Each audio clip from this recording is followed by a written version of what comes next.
존재의 숲에 있습니다. 예도는 지금부터 괴테의 파우스트에 대하여 철학적 논평을 하겠는데요. 이 작품은 대부분의 사람들이 젊은 베르테르의 슬픔을 읽다가 이걸 잡으면 이게 잘 안 들어와요. 예도도 그랬어요. 이유가 있어요. 이 강의 듣고 여러분들이 파우스트 읽기를 다시 시작하면 뭔가 다르게 다가올 겁니다. 가장 큰 이유는 어떤 그리스 신화는 조금 우리에게 친숙하죠. 그죠? 그리스 신화나 아니면 또 게르만 전설과 결합된 그리스도교적인 어떤 신비주의, 이게 범신론에 가까운데요. 이런 것들이 다 모여서 마치 현실 세계를 다루지 않는 것 같은 그런 느낌이 있는 거예요. 젊은 베르테르의 슬픔은 완전 이 현실 세계에서 일어나는 이야기 같잖아. 그죠? 그래서 이게 뭔가 이게 들어오지가 않는 거예요. 또 희곡 작품이기도 하고. 그래서 예도는 이 강의의 제목을 물론 괴테 파우스트 철학평론이지만 왜 파우스트는 어렵게 다가올까라고 하는 그런 제목으로 한편의 강의를 열려고 합니다. 재밌겠죠, 그죠? 예도는 이미 이 독일의 낭만주의를 이해하기 위하여 철학적 신학 목록에 마이스터 에카르트의 신학을 다뤄놨어요. 아주 중요합니다, 이것도. 이게 독일 신비주의의 어떤 중요한 중세 철학자예요. 그러니까 어떤 게르만의 전설이 있었겠죠. 그죠? 그런데 이것이 점점 그리스도교의 어떤 영의 개념과 결합되면서 독일만의 독특한 낭만주의를 창조하는 토대가 돼, 이게 이제 괴테한테도 숨어 있는 거예요. 그리고 이 작품은 히브리 문학에서 정점에 있는 욥기가 들어와 있어. 그러니까 전체적인 구도는 그리스도교 신앙과 일치하는 게 있어요. 그게 욥기 때문에 그래요. 이 파우스트는 괴테가 거의 60년에 걸쳐서 구상하고 썼던 작품이잖아. 물론 일부는 1808년도에 나와요. 그러니까 이 작품을 쓰기 시작한 게 1773, 4년 정도 될 거예요. 그러니까 아주 상당히 오래 걸린 거죠. 그죠? 일부가 나온 게 1808년이고 2부는 1831년 괴테가 죽기 1년 전에 완성돼 죽은 후에 출간되죠. 그죠? 그러니까 일대의 괴테의 어떤 문학적 과업을 완성하는 그런 작품이 바로 파우스트인 거예요. 그래서 여기에는 어떤 서구 유럽 전통이 발딛고 있는 그리스 신화, 그 다음에 또 그리스도교에서 중요한 어떤 헌장 문서인 히브리 문화, 욥기는 거의 히브리 종교에서 정점에 달하는 거잖아. 그죠? 이게 그리스도교 전통이잖아. 그게 들어있다고. 그 다음에 독일의 어떤 독특한 범신론적 신비주의가 함께 결합되어 있어. 그리고 그 시대에 유행했던 종교개혁과 르네상스 이후에 나타난 계몽주의와 고전주의, 이런 것들이 나타나면서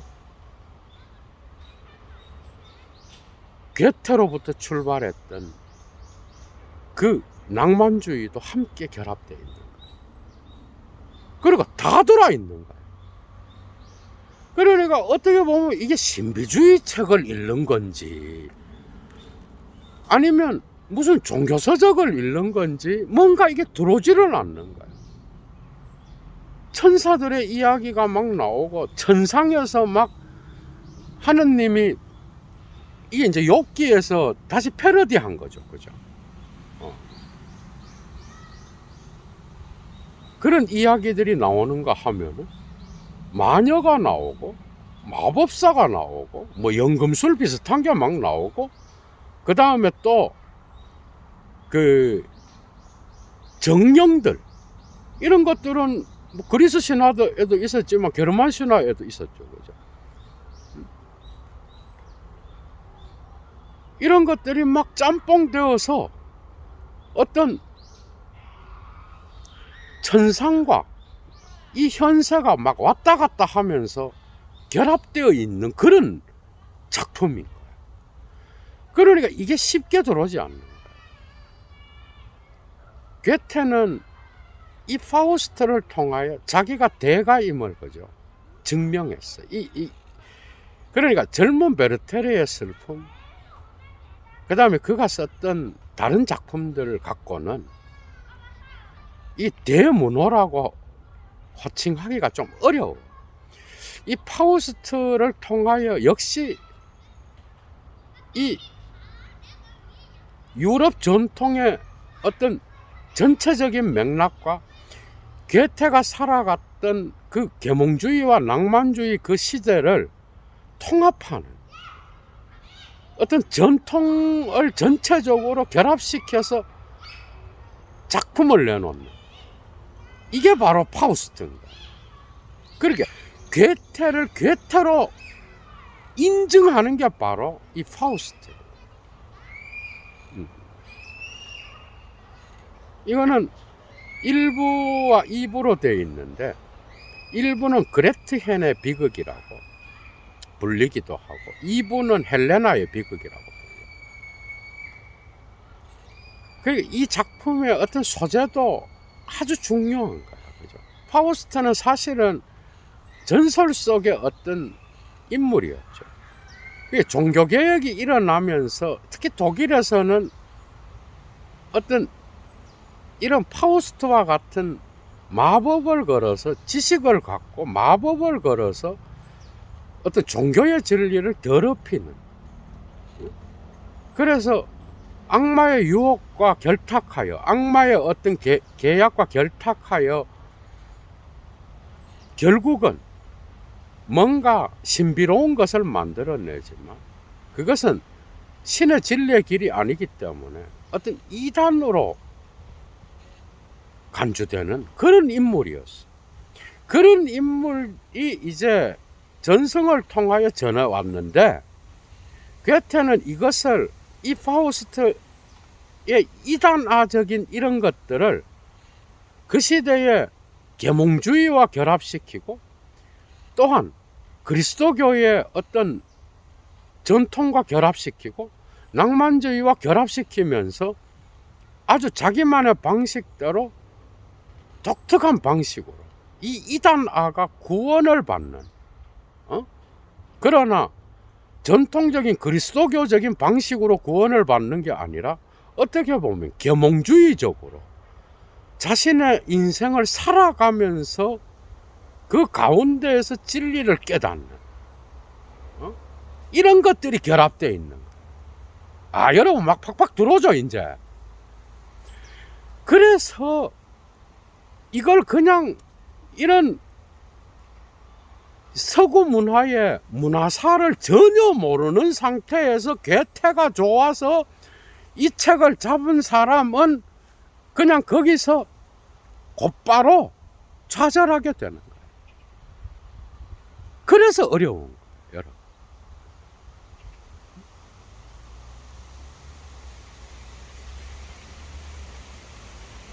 일부는 단막극이죠, 그죠? 희곡이니까. 2부는 오막으로 구성되어 있어요. 1부와 2부는 완전히 달라요. 1부는 그래도 뭔가 이 현세적인 이야기를 하는 것 같은데, 2부는 마치 뭐 현세의 장면이 있다가 또 뭐 신화에, 그리스 신화로 막 갔다가 또 다시 뭐 천상의 세계로 갔다가 뭐 막 왔다 갔다 하는 거예요. 특히 여러분들이 어려워하는 게, 일부에서는 발푸르기스의 밤이라고 하는 그 장이 있어. 그게 이제 독일의 전통적인 어떤 신비주의, 이것이 낭만주의와 결합되면서 나타난 어떤 그런 거예요. 이 천사는 확실히 그리스도교 전통에서 온 거야, 그죠? 정령이라든지 뭐 마녀라든지 뭐 다양한 어떤 그런 신비적인 존재들은 전통적인 게르만 전설과 결합된 어떤 그런 것도 있는 거예요. 그리고 이 2부에 나타나는 고전적 발푸르기스의 밤은, 이거는 고대 그리스 신화와 결합되어 있는 거예요. 그러니까 그냥 신화를 읽는 듯한 그런 느낌이 있는 거예요. 일부에서 나타나는 그 프롤로크 임 힘멜이라고 그래, 독일어로. 그러니까 천상에서의 서곡이 나타나. 이게 이제 욥기를 패러디한 건데요. 아, 재밌습니다, 여러분. 근데 그리스도교의 신앙인들도 성서 안 읽으면 뭐 욥기가 뭔지 모르죠. 아, 정말 재미있어. 그러니까 파우스트가 나타나기 전에 악마인 메피스토펠레스가 이제 하느님과 대면하는 거야. 그리고 천상에서 거기에는 천사들이 있는 거야. 그러니까 이 악마는 이 세계를 막 돌아다니면서 인간들을 시험하고 유혹해서 악의 길로 가게 만들고 어떤 세계를 경멸하고 어떤 신에 대적하는 존재인데, 결국 그 욥기에서는 이 파우스트의 천상, 하늘에서의 서곡, 이게 이제 일부 첫 장면이죠, 그죠? 여기에서 거의 비슷합니다, 이게 주제들이. 근데 결국 악마도 신의 손 안에 있어. 우리는 해결을 연상시킬 수 있는 거예요. 결국 모든 것들은 다 신의 손으로 들어가는 거예요. 그 결국은 해결도 그리스도교의 이 신앙의 전통 안에 있는 거예요. 그런 사고들은. 해결은 거의 그리스도교의 삼위일체를 바꿔놓을 정도로 아주 탁월한, 그리스도교에서는 정말 중요한 철학자, 해결은. 그죠? 그런데 이 천상의 서곡에서 세상을 막 떠돌아다니다가 이제 신 앞에 간 거예요. 그러니까 이때 이제 파우스트가 나와. 그 악마가 파우스트를 내가 실험을 해볼까요 하면서 신에게 허락을 받는 거야, 일종의. 허락을 받고 정말 이 파우스트가 하느님의 어떤 진리의 길을 가고 신앙의 길을 가고, 그래서 정말 선한 종인지 한번 시험해 보겠다, 이런 것들을 이제 이야기해. 그러니까 신은 그걸 허락하죠. 신은 악마에게 모든 걸 맡겨버려. 그러나 파우스트는 결국 나의 종이다. 이 뭐 욥기에 거의 패러디입니다. 네가 모든 걸 다 시험해봐라. 그는 어떤 진리를 배신하지 않을 거다. 그런 거겠죠. 그죠? 그래서 신의 허락을 받고 이제 지상으로 내려오는 거예요. 그런데 이 파우스트는 노학자였어. 모든 지식에 통달하여서, 그러나 뭔가 어떤 완전한 지식에까지, 신과 같은 완전한 절대적 존재의 지식에까지 도달하지 못하는 그런 것 때문에 좌절하여서, 이 지식이라는 게 그렇잖아요.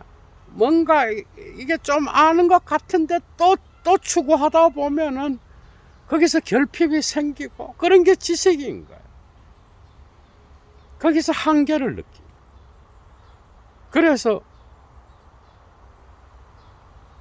온갖 지식에 다 정통한 인물이었지만은 좌절하여서 자살하기 직전에, 이 마음이 이제 약한 상태에 있을 때에 악마의 유혹을 받기가 쉽죠. 그러니까 방에서, 연구실에서 연구만 한 사람이야. 이 삶을 뭘 알겠어. 그래서 메피스토펠레스가, 이 이름이 기니까 메피스토로 이제 줄입니다. 그러니까 메피스토가 이제 유혹한, 거기서는 이제 개로 변장해서 나오죠. 그 검은 개인지 뭔지. 유혹을 하는데 이 관능적 쾌락으로 유혹을 하는 거예요. 그러니까 그 파우스트의 작품에서 바그너와의 대화가 나와요. 그런데 거기에서 인간을 두 영혼을 가진 그런 존재로 묘사하는 부분이 있어요. 바그너는 파우스트의 제자죠. 그죠? 아마 2부에서 나올 거예요. 그래서 인조 인간을 만들어내서 그리스 신화의 미의 여신이었던 제우스의 딸이었죠. 그죠? 그를 이 그리스 신화에서 이쪽으로 불러내는 그런 역할을 하는 거예요. 인조 인간으로. 그러니까 바그너 박사는 아주 뛰어난 거죠. 그죠? 이 파우스트의 제자야. 그가 그와의 대화에서 나오는 이야기인데, 인간은 두 개의 영혼을 갖고 있어. 한쪽으로는 관능적 쾌락을 추구하고, 다른 쪽으로는 완전히 다른 면이 있어서 어떤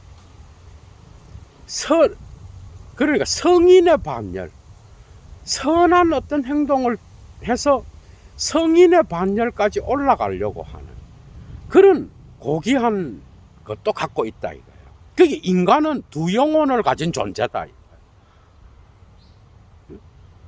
그러니까 한쪽으로는 쾌락을 추구하고, 어떤 육체의 쾌락을 추구해서 뭔가 쥐상스에 도달하려고 하고, 또 다른 쪽으로는 성인과 같이 어떤 성스러운 존재로 이렇게 상승하려고 하는 이 두 가지 특성을 갖고 있어요. 파우스트의 주제가 뭐예요? 인간은 노력한다는 거잖아. 이 노력이 바로 계몽주의적인 어떤 그런 건가. 그러니까 어떤 파우스트는 절대 그리스도교적인 어떤 전체가 그리스도교적이지 않아요. 계몽주의를 통한 그리스도교의 전통인 어떤 신의 구원으로 이렇게 신이 구원을 하는 거지. 그러니까 그리스도교 전통은 뭐야? 신앙생활을 잘하고 신의 말에 복종하고, 그래서 그 말대로 살고 뭐 그런 게 있잖아. 복종이 중요한 거야. 그런데 파우스트는 그게 아니에요. 이 세계를 모험하면서 자기 지성을 갖고 실제로 현실을 살아가는 거예요. 응? 그래서 인간은 노력하는 한 방황하는 거예요. 그런데 노력을 하는 인간은 언제나 방황하게 돼 있는 거예요. 이건 뭐예요? 어떤 관능적 쾌락과 또 다른 면으로는 인류 공영을 위하여 봉사할 수 있는 어떤 공적인 영역의 공동체를 위하여, 타자를 위하여 자기를 내어줄 수 있는 그런 어떤 선인의 반열로까지, 그죠? 나아가는 그 두 개가 사이에서 갈등을 하는 게 인간의 존재인 거야. 그러니까 인간은 노력한다는 건 뭐예요? 인간은 이 세계에서 살아가는 거예요, 여러분. 살아가는 동안 언제나 방황하게 돼 있어. 두 영혼을 가진 인간은 한쪽으로는 관능적 쾌락을 추구하고 애욕에 눈이 멀어서 어떤 열정적인 사랑에 빠지기도 하고, 또 때로는 인류 공영을 위하여, 타자를 위하여 살아가는 그런 성스러움의 어떤 모습도 보이는 거예요. 이해가 되죠? 그런데 이 노력하면서 방황하는 삶은 결국 구원인 거예요. 아, 이게 대단한 거예요. 그러니까 이 구원, 독일어로 레중이라는 이 개념은 결코 개태한테 있어서는 뭐예요? 그게 아니에요. 그러니까 그리스도교적으로 뭐 신에게 복종해서 뭐 기도하고 이래서 뭐 그게 아니야. 자기 삶을 사는 거예요. 이런 게 다른 거야. 자기 삶을 살아가다가 결국은 진리를 깨달아서 진리의 길을 가는 그런 겁니다. 그래서 구원관이 달라요. 어떻게 보면 헤르만 헤세의 그 예도가 이미 강의를 해놨는데, 헤르만 헤세의 골드문트와 나르치스도 한번 보셔요. 그러니까 인간 안에는 골드문트와 나르치스가 다 있다는 거예요. 그렇죠, 그죠?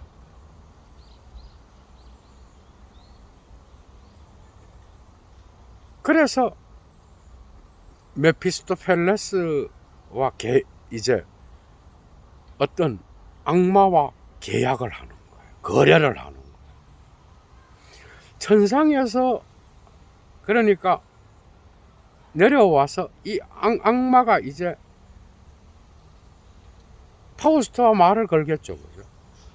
내가 너한테 이 땅에서 너가 원하는 것을 얻도록 너의 종이 되어 일평생을 너를 도와주면서 네가 원하는 것을 이룰 수 있도록 그렇게 하는 대신에 금기어를 하나 정하자 그래. 아, 예도는 이 금기어가 진짜 대단하다고 봐요. 아, 이게 미학적 용어로 정말 이 용어만 따로 떼서 따로 강의를 해야 돼. 응? 독일어로 Man beholde zum Augenblick sagen, verweile doch, du bist so schön. Du bist so schön. Augenblick, 순간에게 말할 것이다. 뭐라고 말하는? 머물러라. 너는 정말 아름답군. 아, 이거를 의역하면 이거야. 순간이여 머물러라. 너는 정말 아름답군. 모멘트도 되죠, 그죠?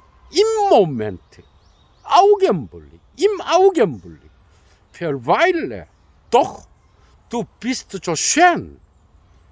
너는 정말 아름답고. 이 금기어를 네가 외치는 그 순간 너는, 너의 영혼은 그 대신 내 것이 되고, 그리고 내 것이 됐을 때부터는 너는 나에게 복종하며 살아야 되는, 내가 이 땅에서 너를 위해서 순종하면서 산 것처럼, 이런 계약을 맺는 거예요. 재밌죠, 여러분? 그래서 일부에서는 관능적 쾌락을 추구하는데, 그레트 헨이라는 여자, 아주 순수한 여성에게 반하게 돼. 그래서 그레트 헨의 마음을 빼앗아서, 그죠? 결국은 사랑의 관계를 맺어서 아이까지 낳게 돼. 그런데 이 메피스토펠레스는 도와주는 척 하면서 방해도 해요. 그러니까 악마지. 그러면서 어떻게 하다가 그레트 헨의 오빠를 죽이게 돼.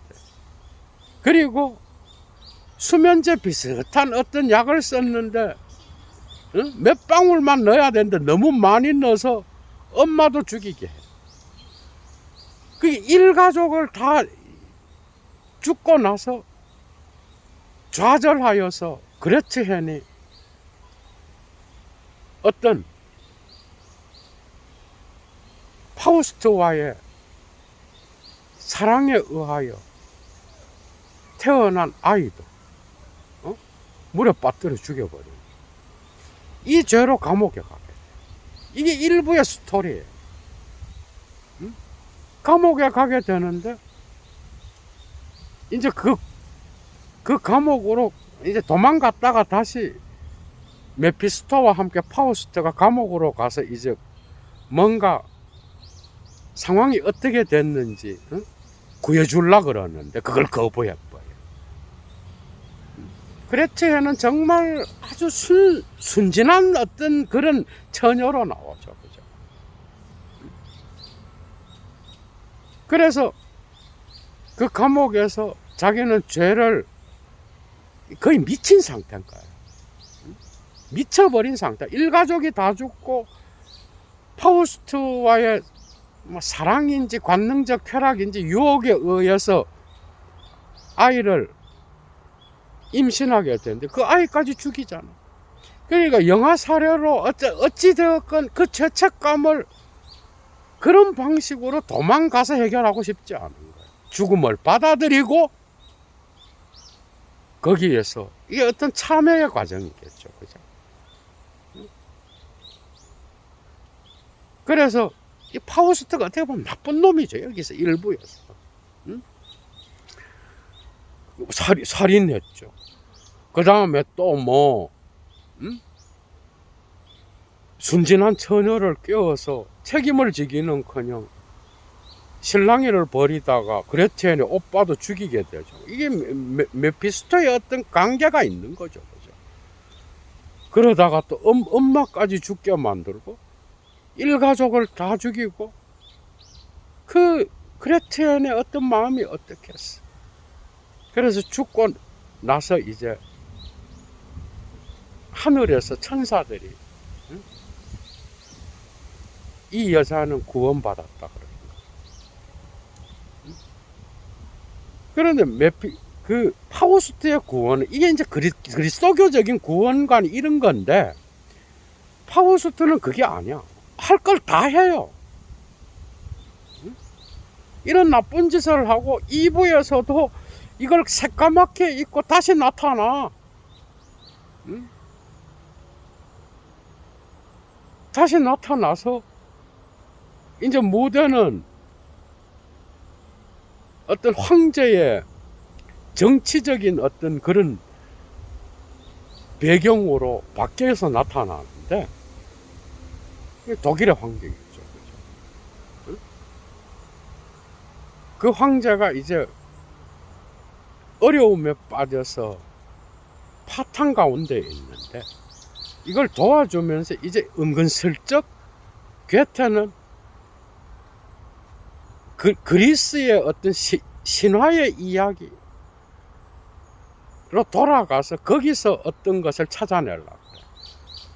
그러니까 그리스 전통에서, 그러니까 유럽 문화 전체를 지배하는 그리스 신화에서 미의 상징이었던 이 헬레나라는 여자를 어떤 마술과 같은 걸로 해서 불러내는.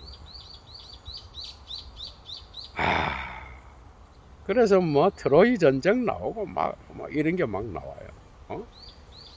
마치 그리스 신화를 또 읽고 있나 이런 느낌이 있는 거죠. 그죠? 막 섞여 있는 거예요. 그래서 메피스토의 도움으로 또 이제 방해 작전을 하는데 어찌 되었건 2부에서는 방해도 많이 해. 도와주기도 하지만 방해가 또 도움이 되기도 하고 막 이래.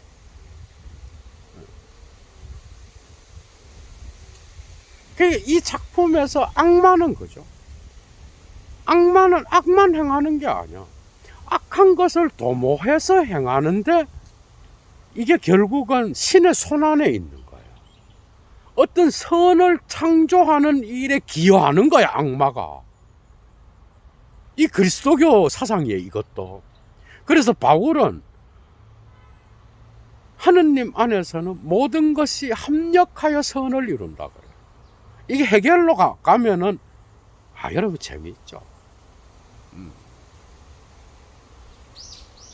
이게 해결로 가면은 어떤 결국은 모든 역사의 모든 변증법적 운동은 절대 정신의 어떤 자기 의식으로 통일되잖아. 절대지로 통일되잖아요. 신의 완전함으로 통일되잖아. 신의 손안에 있는 거야, 이것도. 그런 관점에서는 게테도 큰 그림은 그리스도교 전통 안에 있다라고 볼 수 있는 거야.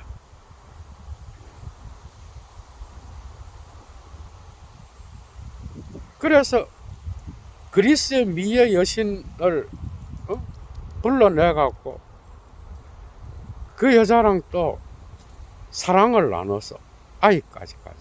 근데 이 아이가 혈기가 완성해서 하늘을 날려고 하다가 죽었고, 그러니까 파우스트와 결혼했던 이 헬레나, 그리스의 미의 여신도 그냥 아이를 따라 죽었고, 이게 이제 허망하게 된 거예요. 이런 이야기들이 이제 2부의 3막까지 나와요. 이 사막에서 완전 달라져. 5막까지 있는데 사막에서 눈을 이제 돌립니다. 그러니까 메피스토가 또 관능적인 쾌락을 주려고 유혹을 하지만 거부하게 돼. 그 파우스트는 이제 눈을 바다로 돌려. 이게 결정적인 거예요. 인간은 그죠.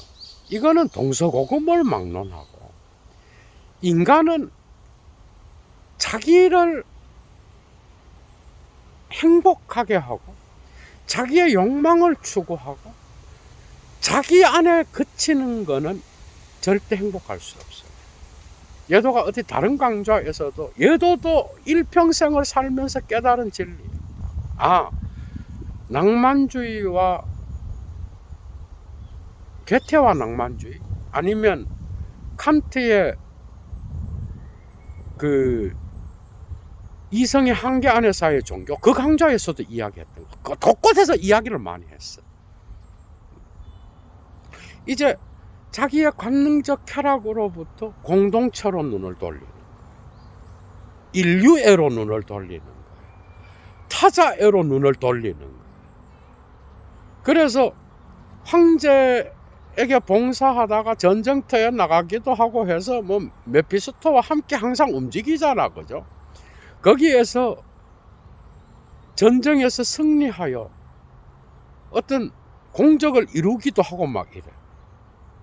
그래서 황제로부터 어떤 해상의 땅을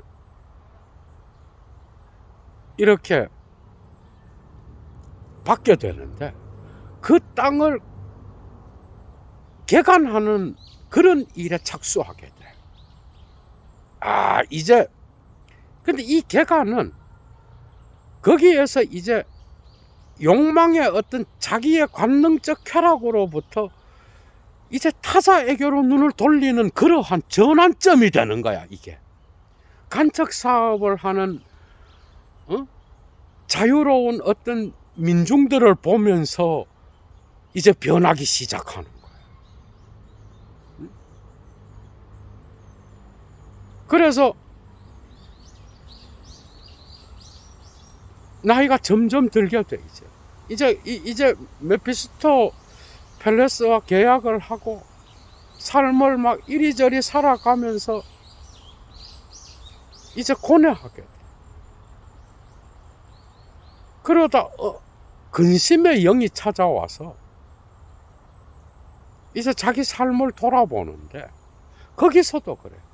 인간은 총명한 이성을 갖고 어떤 선한 길을 가려고 발버둥 치지만 밤이 되면은 밤의 영이 찾아와서 인간을 또한 타락의 길로 이끈다. 이런 비슷한 이야기를 또 해. 이게 오막이 되면 이제 끝이잖아. 그죠? 그래서 자기 삶을 돌아봐.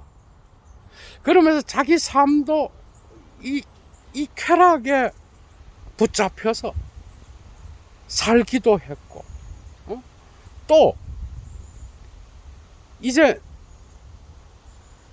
삶의 어떤 노년이 다 돼서 이제 정말 인생의 어떤 깊은 뜻을 발견하고 진리의 길을 찾게 되는데, 그게 어떤 자기에게 주어진 땅,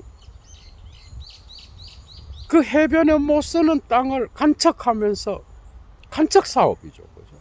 그걸 개간하면서 육지로 만드는 그런 과정에서 자유로운 민중들의 어떤 노동하는 모습과 그것이 변해가는 모습을 보면서 저들과 함께 살겠다라고 하는 그런 꿈을 꾸게 되는데, 인생을 돌아보면서 쾌락에 사로잡혔던 자기의 모습과 뭐 이런 다양한 어떤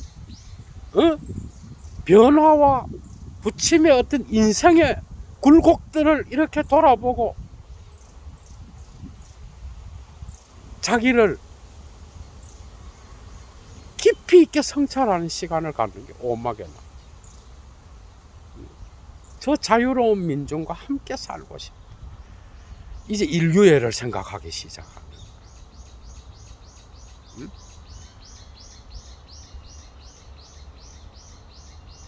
이거는 이런 생각은 거죠. 근심의 영이 찾아와서 눈을 멀게 해. 그런데 육신의 눈이 장림이 되니까 자기의 영혼의 내면은 더 밝아지는 거예요. 이 마치 오이디푸스를 연상시키죠. 그죠? 그러니까 육신의 눈으로 봤던 그러한 어떤 선명한 장면들을 이제 못 보게 되는 거야. 그러니까 깜깜해지는 게 아니라 오히려 내면의 영혼의 빛은 더 강렬하게 어떤 진리를 보게 되는 거야. 그러면서 간척 사업을 하면서 저 자유로운 민중들의 모습, 백성들이죠. 그죠? 저들과 함께 살고 싶다. 이제 나는 더 바라는 게 없다라는 거야. 미래에 뭔가를 더 바라고 더 여기서 자족한다 이 말이에요. 내가 인생을 관능적 쾌락을 추구하면서 살고, 또한 밤에는 정령들과 함께 더불어서 발푸르기스의 밤에서는 다양한 체험들도 하고, 그 다음에 또 그리스의 최고의 미의 상징이었던 헬레나와 같은 여자와 어떤 사랑을 나눠보기도 하고 다 해봤지만은 결국 저 백성들, 저 자유로운 백성들과 함께 사는, 여기에 이것만이 정말 나에게 있어서는, 그러니까 여러분들 생각해. 이 자기만 추구하고, 이 예도 TV에 나이 드신 분들 많아요. 어르신들. 요즘은 60대도 젊은 청춘이죠. 그죠? 응? 형님들이죠. 얘도한테. 그러니까 형님 누님들이죠. 어떻게 보면. 인생의 어떤 황혼기, 조금 더 젊어서 깨달은 인간은 거죠. 자기 자신을 위해서 사는 거는 그 어떤 기쁨의 한계가 있어요. 여러분. 가족을 위하여 사는 것도 한계가 있어요. 이건 어떤 좋은 이야기가 아니에요. 이건 종교적인 뭐 그런 것도 아니야. 예도가 볼 때는. 인간은 그런 방식으로 어떤 이건 진리인 것 같아. 예도가 볼 때. 응? 문학의 대가들 뭐 톨스토이 뭐 도스토예프스키 뭐 오늘날 또 다른 대가들도 다 이야기하는 거야. 이거는 불교, 그리스도교, 이슬람교 뭐 다 인간은 타자를 향하여 나아갈 때 정말 행복하다. 그런 삶을 추구하고 어떤 내가 가난해지고 영혼이 그죠. 어떤 나의 것으로 나의 눈을 돌려서 공동체를 향하여 나아가는 이게 없이는 인간은 행복할 수 없어요. 그건 꼭 종교적인 게 아니라도 돼. 뭐라도.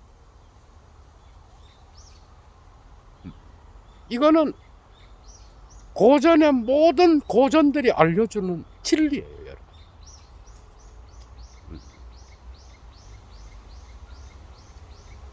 근심의 영이 찾아와서 장님이 된 파우스트, 거의 100세가 된 노인이 자기 영혼 속에서 깨닫는 게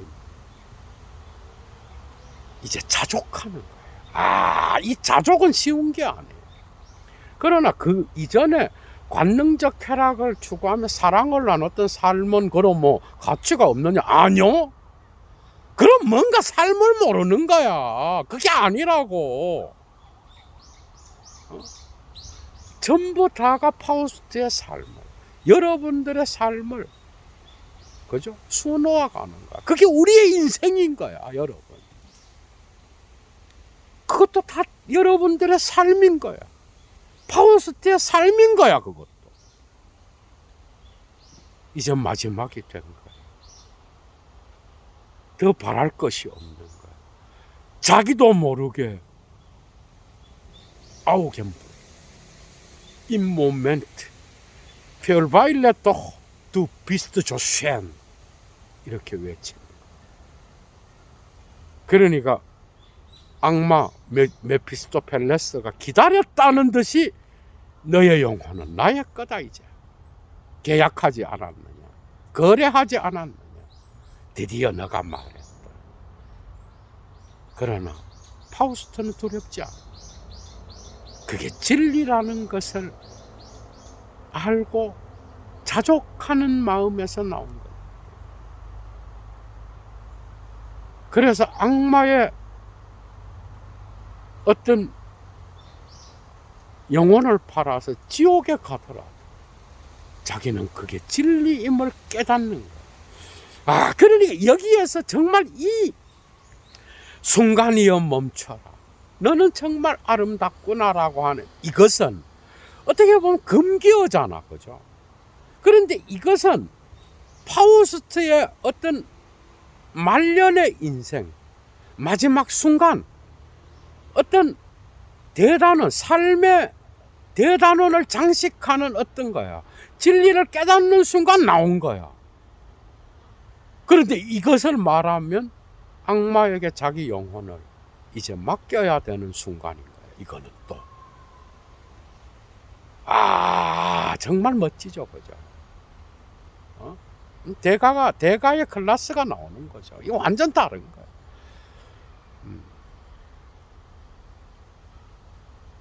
그런데 어떻게 돼? Das ewige weibliche 독일어로 영원히 여성적인 것. 천사들이 내려와서 메피스토펠레스의 손으로부터 파우스트의 영혼을 데려가는 것. 영원히 여성적인 것. 이것은 앞서 천사들과 함께 하느님 앞에서 앞으로 갔던 어떤